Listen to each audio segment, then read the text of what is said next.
A short rant on personal memetic hygiene. I wonder why people don't protect themselves from memes more. Just to be clear, I mean meme in the broad memetic theory of spreading ideas/thoughts sense. I think there's almost an intuitive understanding, or at least one existed in the environment I was brought up in, that some ideas are virulent and useless. I think that from this it's rather easy to conclude that those ideas are harmful, since you only have space for so many ideas, so holding useless ideas is harmful in the sense that it eats away at a valuable resource, your mind. I think modern viral ideas also tend more and more towards the toxic side, toxic in the very literal sense of designed to invoke a raise in cortisol, and/or dopamine that makes them more engaging yet is arguably provably harmful to the human body. Though I think this is a point I don't trust that much, speculation at best.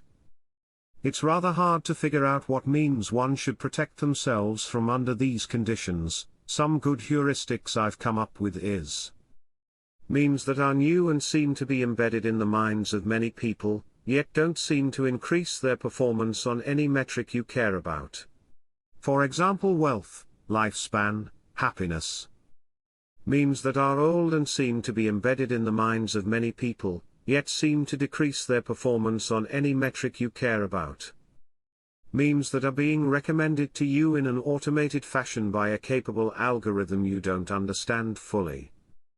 I think if a meme ticks one of these boxes, it should be taken under serious consideration as harmful. Granted, there's memes that tick all three, for example wearing a warm coat during winter, but I think those are so common it's pointless to bring them into the discussion. They are already deeply embedded in our minds, so it's pointless to discuss them. A few examples I can think of.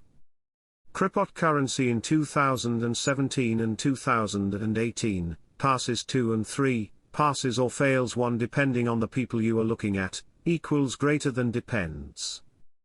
All ads and recommendation on pop websites, for example Reddit, Medium, YouTube.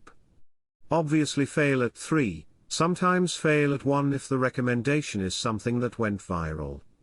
Equals greater than avoid. Extremist Western religions, passes 1 and 3. Usually fails at 2. Equals greater than avoid.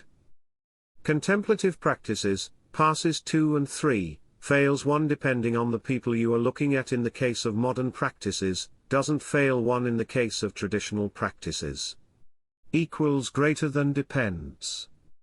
Intermittent fasting, passes 2 and 3, very likely passes 1 equals greater than okay.